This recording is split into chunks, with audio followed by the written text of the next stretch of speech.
Welcome back to Sparks TV. So today's episode is a bit of a firecracker. Stick around to see how this one turns out as I unpack my first 3 years in London, some of the best and some of the toughest years of my professional career, the challenges, the hurdles. Some of them I managed to overcome, and others, well, that's open to interpretation, so you can be the judge in the comments. Let's rewind the clock to 2013 when I packed up everything in Dundee and made the move down to London to pursue my career in graphic design. I still remember stepping off the train at King's Cross like it was yesterday. Like, the energy hits you straight off the platform. People buzzing around in every direction. The energy is pulsing through the streets. I've arrived. Let's go. I arrived on the Thursday. I viewed 4 flat shares on the Friday. I moved into one Saturday. Bang, bang, bang, I started the freelance gig on the Monday. And that's the London pace for you. It's fast, relentless, no time to stop and think, no time to process. You get caught up in the whirlwind and it's sink or swim, right? So checked out the site before moving down. The work was good. I knew I had to bring my A game. My mate Eddie, a designer, drummer and all-round good guy, had been with them a few years and lined up the gig for me. So the studio was actually in Waterloo. Think postcard London. Like, our window literally overlooked the London Eye, the Thames, the bridges. It was amazing, right? And I met the rest of the creative team. So we had Eddie and Tim, who have now gone on to establish Fluoro London, who are absolutely killing it, and I'm hoping to interview them on the channel soon. So, you know, drop a like and a comment if you want to see that. I think that'll be really amazing. And we also had Matt, Helena, Chanel, and I thought, damn, okay, this is like the creative Avengers here. Breaking through is not going to be easy, but I'm ready to earn my place and show what I can do. So I was raring to go, but it turns out I wasn't actually jumping into creative briefs right away. My role was more of a support act, helping out, artworking, fixing typos, and I'll be honest, I was a bit frustrated because I didn't move all the way down to just help out. I came to prove myself, to design and show what I can do. Here's the thing, you can either coast by or you can master the basics and build trust. So that's what I tried to focus on. I observed, I listened, and I waited for my chance. Now, so before I knew it, Christmas rolled around, and with that became a chance to do something creative. So every year Deep send out a Christmas card to their clients, and they booked me to design the annual Christmas card. And I had free reign, so I was like, you know what, let's embrace this, show what I can do. And I sort of started off with like something quite expected, probably, like, you know, geometric Christmas trees. And to be honest, it wasn't really hitting. I wasn't feeling it. And it's probably because it didn't really mean much. It had no real emotional resonance. Then I went for a chat. I was kind of through in the little kitchen area, and I was chatting with Tim by the kettle, where this is where good design actually happens, like in these kind of breakout chats. So that conversation sparked a new idea, a new direction, and we created a typographic Christmas card with playful gift tags, each holding an unsolved clue, lyrics with ambiguous illustrations. Just like the songs, it was a hit. Okay, so the new year came round and it brought a new challenge. I worked on a publication for a private air charter company. I worked alongside Matt, who introduced a subtle but brilliant concept of the horizon line through the layout to reflect the cockpit view. Simple, elegant, and it allowed us to build a structure around the design. That was really cool. I enjoyed that, I loved it, but deep down, I was getting restless.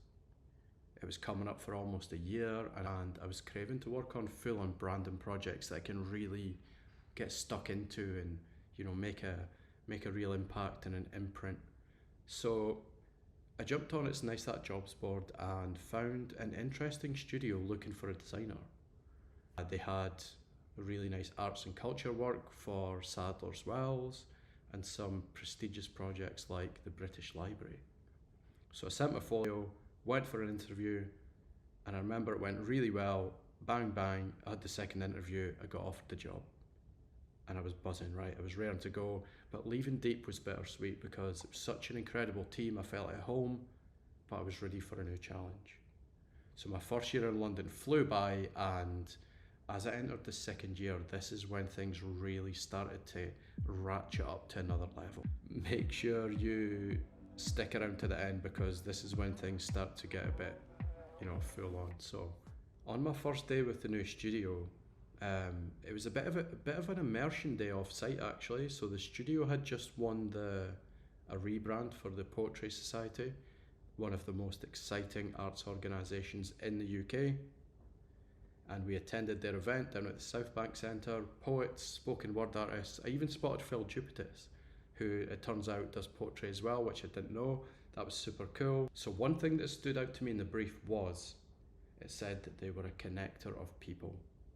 And I landed on this concept building around this grid of dots, representing people, stories, and different voices coming together. It gained traction in the studio and it resonated with the client. So we built on the brand system, and Susanna cracked the word mark with varying weights of futura, beautifully drawing attention to the society aspect, which reinforced the concept. And Liam, a good mate of mine, brilliant designer, later animated the dots into a dispersing and reassembling logo. Absolutely nailed it, right? A proper team effort. And I was glad that I managed to hit the ground running and contribute the kind of initial core idea. The next phase was intense. The studio culture was sharp, competitive and thought-led. The creative director was brilliant at cultivating a competitive spirit within the studio. He would joke with us, go for beers, all of that. Oh man, the Slaughtered Lamb, what a pub. But he would always bring it back to, we need to create great work. And it was less about being a stylist, a brand stylist, more of a brand builder.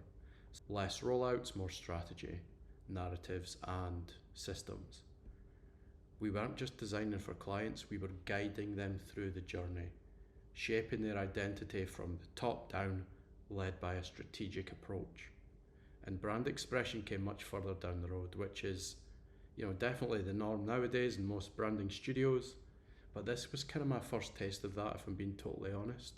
It may have been the case back then with many others, but this was actually my first real kind of exposure to working this way at that time. So as the studio grew, more and more designers with big personalities joined who were all super talented and really hungry to make an impact too. And for whatever reason, I started to lose confidence a bit. Imposter syndrome hit, and I was losing the eye of the tiger. I found myself hesitating in meetings and creative workshops, holding back and doubting my own voice and value. In a small studio, that does not go unnoticed. You can't hide. Every member needs to contribute and bring their A game every day, pretty much, or it's likely that you're just going to get overtaken and left behind. To be honest, the studio culture was actually really great for a while, and we had so many good times. We were definitely riding the wave for a while, and we were given responsibility, really trying to push the creative as far as we could. And the CD really encouraged us to speak up and empowered us to lead the conversation with clients from a design point of view, reminding us that this should be the most fun and exciting part of their day, having these creative sessions, and it was our job to make it so. And it was a big part of our role to be client-facing and embrace the more consultancy side of being a designer. And it was a bit of a shift really compared to what I was used to before, where you're kind of stuck behind the Mac, or you're doing PDF amends, or you're kind of sheltered from having those conversations. I think it was really good that we were thrown into it like that, even if we were a bit inexperienced. He did always sort of empower us to have that self-belief. But like I said, I was starting to kind of lose my confidence a little bit with that. So I was about a year into my time at this studio, and after starting with a bang with the Poetry Society project, things gradually became a bit more sort of corporate and not quite as interesting for me, I guess. Like, I guess it's almost inevitable as things scale up and money needs to come in, like, but I could feel over time that I was starting to kind of gradually slide down the pecking order, and I was becoming a bit more of a bit part player, and I was maybe playing it a bit safe. Then one random day, my boss put in a one-to-one coffee in the calendar, just a catch-up sort of thing, and essentially said to me, like, he was like, look, you've started off well here, you're a talented designer, but that's not enough here. You need to up your game when it comes to meetings, speaking up, and all the other aspects of, this job really. So I was like, okay, whoa, that was tough to take, but it was true at that time, and he was totally right. And I tried to take it on board and give it my best shot moving forward, even if it was a bit like, it's not the best thing to hear at that time, but you know what, it was true. So there was a big turning point in the studio when they landed the BT project to rebrand BT, which was an absolute beast of a project, and everything in the studio sort of shifted again. So the studio, I remember like the CD was like, okay, we're going to bring in Nima, who's an absolute powerhouse design director, and he's going to whip you guys into shape. So he'd been at all the top agencies in London and took absolutely no prisoners. And I was like, do you know what? I think this is exactly what this studio needs to kind of give it that bit of more professionalism, perhaps, and just learn from someone else. So I was kind of like, oh, what's this guy? This guy sounds pretty scary. Like, what's he going to be like? And I remember the first time I met him, I was like, happy days. First of all, he's a Liverpool fan. He's wearing Stan Smiths. Spot on. Absolute great guy, right? And interestingly, so Nima spent some time as a lecturer at Ravensbourne University down by the O2 in London, just on the Thames there.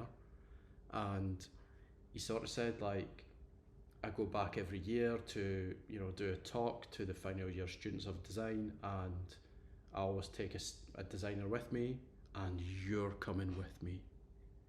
And I was like, oh no.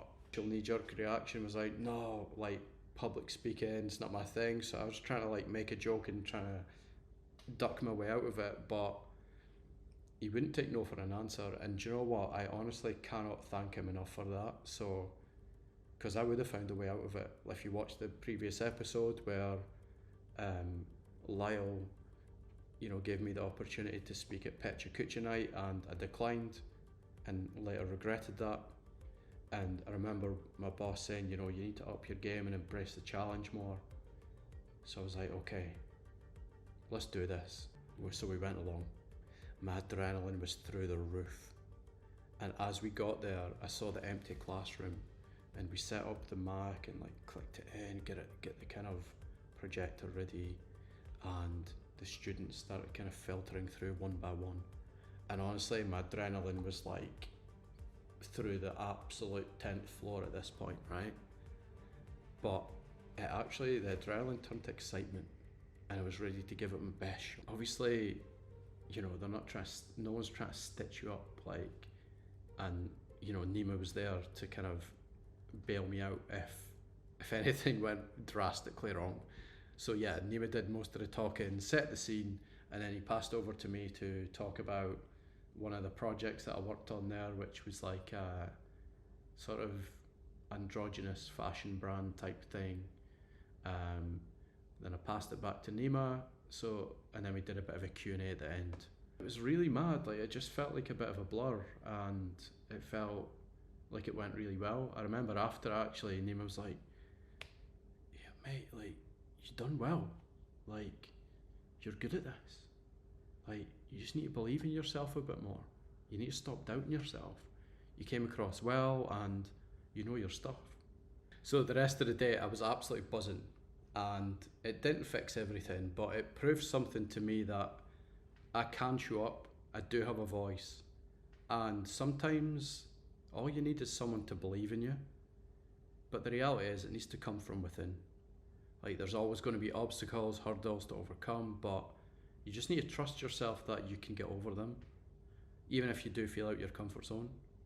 And as a designer, if you want to climb through the ranks, the reality is, to establish yourself, you do need to develop your voice and have an ability to deliver information with clarity, conviction, and a bit of personality in there too is a bit of a bonus really. But so it was about 2 years into my time at this studio, and things started to feel steady again. Like, I regained confidence. I was contributing well on the BT project, which was huge, and actually it was led by a good friend of mine, Turlock, who was the kind of lead designer on that, who I'm also looking to interview on the channel, so stay tuned for that as well. And I felt like an important part of the team again, which was great. So another Christmas was approaching. We had landed a great brief for Sadler's Wells membership and patron scheme, an initiative to boost sign-ups.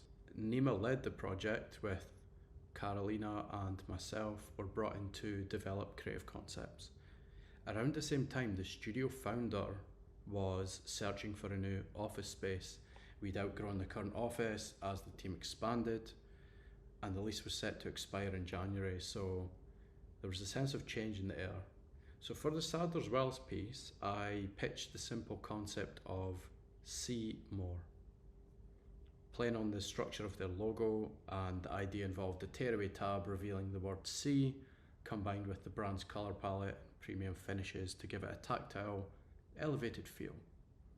I seen something on Design Week a while after it launched saying that it had more than doubled the memberships after launching, so that's a good indication that good design resonates and it's a worthwhile investment which will actually return more than you pay out. But just as the project was moving past the initial concept phase, my manager asked me to grab a coffee one random Monday morning, and I had the feeling something was off, like I can just tell. So we were kind of like walking down the stairs, like not really saying much, like I could kind of feel something was wrong. And essentially we got to Costa, of all places, and sat down, and he essentially said, like, the studio's heading in a new chapter and it's going to be doing so without me. Despite my efforts and contributions over the last 2 years, they hadn't seen the level of growth or performance that they'd hoped for. And he mentioned that it seemed like I wasn't too happy to be there, and it could be the best thing for me to get a fresh start somewhere else. And essentially, it was, have you got anything to say? And I was just a bit gutted and a bit shell-shocked, so I just sort of said, you know what, it's all good. But now that I've had plenty of time to look back on it, I totally accept the decision. Like, I think it was the best thing for me, and that was it. My time there was over, and it was time for another chapter. So yeah. Looking back on those first 2 or 3 years in London were a masterclass, not just in design, but in resilience, humility and growth. It didn't land with a bang, but I found my rhythm. There were high points that made me feel unstoppable, and there were low points that tested everything that I thought I knew about myself and this industry. You need to back yourself, but you need to be ready to learn. Like, taking the leap to a bigger city or a new role means that you do need to back yourself, but backing yourself doesn't mean expecting instant success. Sometimes proving your worth means starting with the basics and building trust from the ground up. And also, design is really about people. It's not just, colours and shapes. The biggest shift in my journey wasn't about the tools or techniques. It's about realising that design thinking, communication and emotional intelligence matter just as much as the craft. You have to use your voice, even if it's shaky at first. Like, one of the hardest lessons, if you lose your confidence, staying quiet or shrinking into the background doesn't protect you.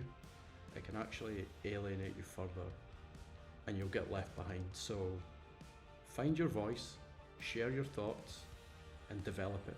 Stay engaged, speak up and lead when you can.